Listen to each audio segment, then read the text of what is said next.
What's up, world? Radicalist here, bringing you guys another fantastic product review. And today I have the PowerA FUS1ON controller, which is spelled FUS1ON, so FUS1ON, but it's pronounced Fusion. And it's a tournament controller that I've been seeing at Best Buy and GameStop. And I have to say the box looks very impressive for what it is. The controller looks pretty cool. The description on the back reads as follows. In heated competition, your controller needs to function as a natural extension of you. The Fusion Tournament Controller for Xbox 360 fuses history's best controller features into one cutting-edge design. So that's a pretty bold statement, saying they fused history's best controllers into one cutting-edge design. So we'll just be going over this controller, kind of seeing the difference of this over a regular controller. And at the end, I'll put my 2 cents into what I think about this. The controller also comes with some pretty cool accessories, which is a nice cord wrap, protective case, and interchangeable grips. Now, as far as the cord wrap is pretty freaking nice. Like, I'm not gonna lie, like having this cord wrap is pretty awesome, and it's very well built, very well thought of. So, I mean, like, pretty good props on these guys for kind of like taking time to think of this. So it kind of shows that they put a lot of thought into this product when they gave you some of these accessories. Also in the box comes a quick start manual, an official user's manual, and then some pretty neat little stickers for you guys if you like stickers.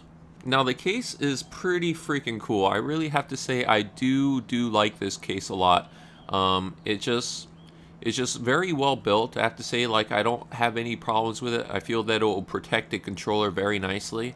And I stuck my SCUF controller in here just to kind of see if it's compatible with others. And it's compatible with any controller you have, as long as it's not some super funky design. As long as it's just basically a basic controller design, it's very nice. It's padded on the inside, and it has plenty of room. It has that slot there to hold a wire, so if you have a wired controller, which a lot of competitions require you to have, or tournaments.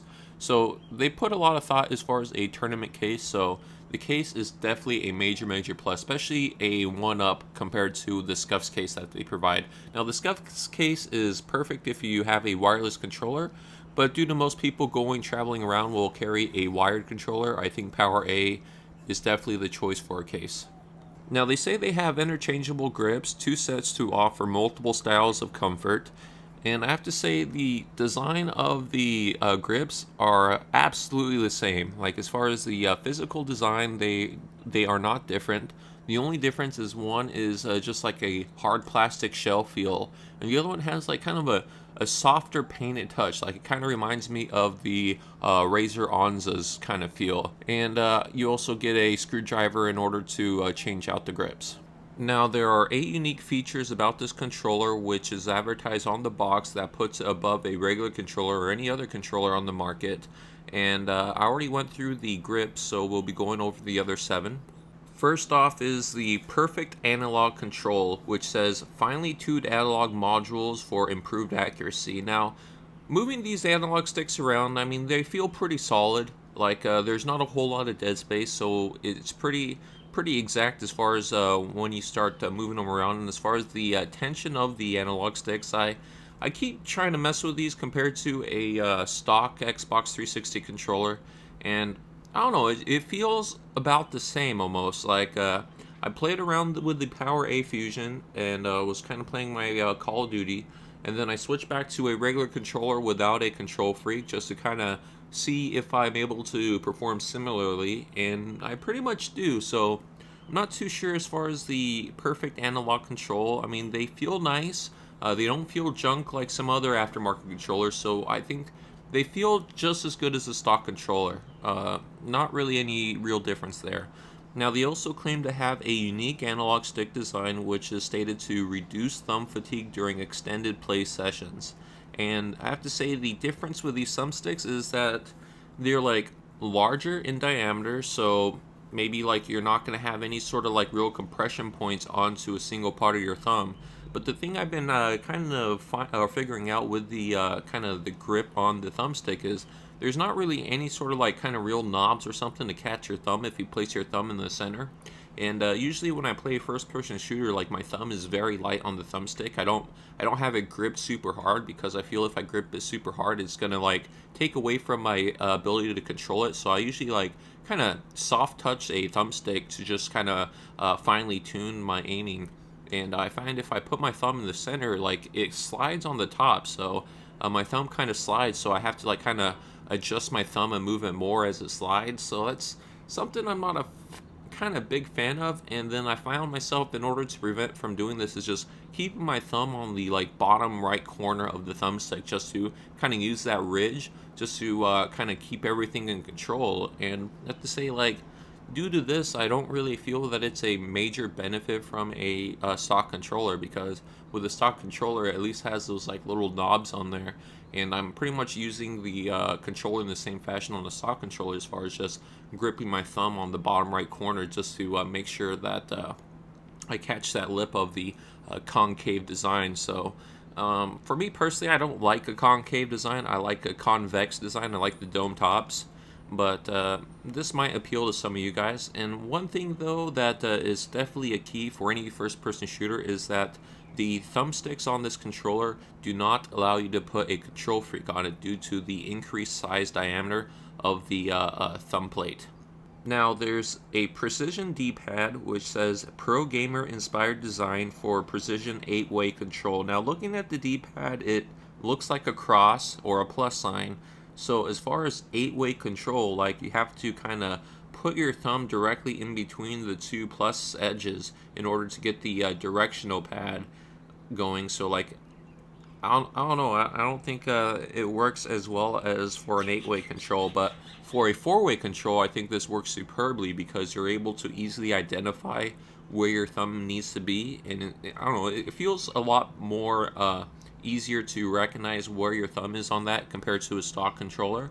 But as far as precision 8-way design, I don't think having the plus sign design will give you very much precision in 8-way, at least not over a stock controller. Next up are the durable action buttons, which are described as high quality materials for improved accuracy and longevity. Now, comparing these buttons with a regular controller, I have to say that the length of the travel is the same. There's no real difference or benefit there if you're just playing with a stock controller. But the tension on the buttons feel a little bit softer on these, so it requires less force to press these buttons, which, I don't know, like, if you guys think that your stock Xbox controller, if you kind of feel it's you have a difficult time of pressing a button, then maybe this will be your solution. But for me, like, there's no real benefit for these buttons. They say it's high quality material, so I mean, it looks like it's a very quality plastic piece, and the button functions. So when you press it, it pushes or does a function, and then the spring like pops it back up to prevent that function from continuously happening. So overall, the buttons are nice, but as far as being a huge improvement over stock, I don't really see the real benefit of them. Next up is the high performance triggers, which are described as potentiometer technology for better control and feel. And these triggers feel the same as a stock Xbox controller. I don't feel any difference with the tension of them. Like, I mean, it could be that I'm not very sensitive to very minute differences, but for me, just being an average gamer and an average guy, like, I don't feel a difference. The only thing different about these controllers is it has that little bit of an extra lip, just to ensure that you're not going to, overshoot you or overextend your finger past the trigger when you try and fire, which never happens to me with a regular controller. So having that extra lip design is not really a necessity, and it's kind of a deterrence if you guys ever plan on using or like making your own trigger stops. So for me, that's kind of a negative, just personally, having that little extra lip. And if you guys never played with a trigger stop on your controller, definitely do it. It's freaking phenomenal, especially for you Call of Duty guys. Do your own trigger stops. So just for a final thought onto the high performance triggers, not very high performance. They're the same. Next up is the braided 9.8 foot cord, which is described as wired for tournament play and regulation. So that is true. You need a wired cord, especially if you're playing on the Xbox at a tournament.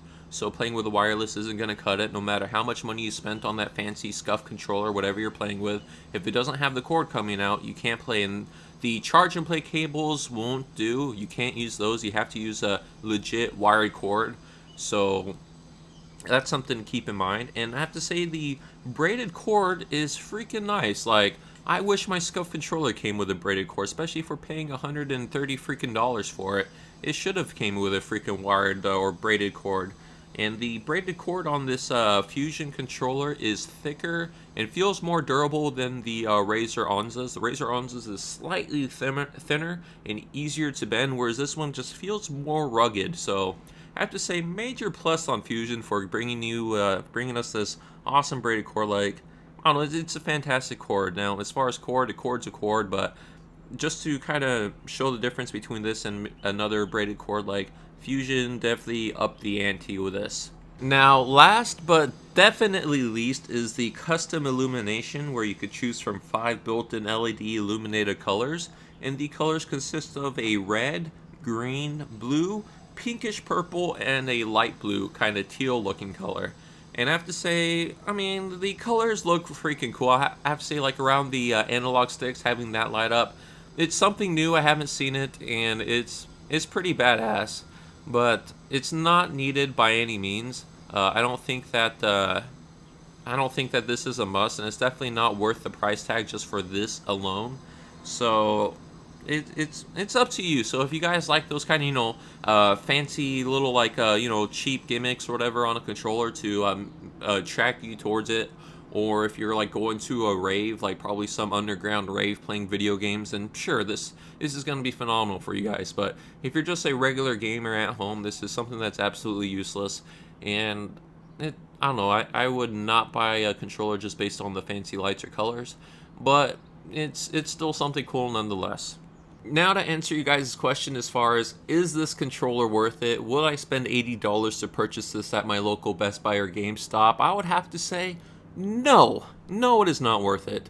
Now, the controller is very nice. It doesn't perform worse than a stock Xbox controller. Now, the stock Xbox controller does perform very well, and the controller doesn't have any deficiencies that I could tell. Like, I also tested the analog sticks in my controller doctor to ensure there is no limitation in the range of movement, and it all got 100% with the analog sticks. So they are perfect analog sticks. They don't have any restrictions, so really good, especially for you guys who are concerned with slow turns.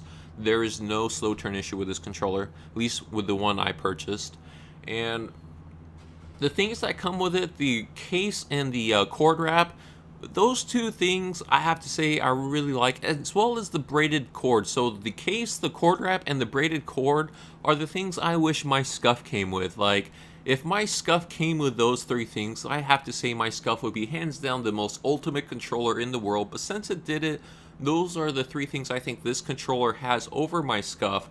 But then as far as just the core functions of this controller, I would definitely pick my Scuff over this, even though this controller will cost you a little bit less than the Scuff controller. But that's just me comparing this to the Scuff, and I'm comparing this with the Scuff because, like they said in the description, they took every controller in the past and fused their best features into this one, but they don't give you any extra buttons. So in order to do things like jump, knife, or crouch, you're gonna have to take your thumb off the analog stick, which is something I'm definitely not a fan of anymore. I don't think I could ever play with a controller without any sort of back buttons or back paddles. Now, I could, but I choose not to. So that's just my kind of last input on it. So for you guys interested in buying this controller, I would say you could definitely pass this up, unless if the features of this controller are something you definitely need, like if you really want the fancy lights, or if you want to purchase a controller just to have the case and the cord wrap, then sure, I mean, it's your $80, and if you think those items are worth the $80 and then just have the controller, like, give it away to someone, sure, that's up to you. But for me, definitely not. I will not purchase this controller. And that pretty much wraps up my product review. Thank you guys for watching, and have a pleasant day.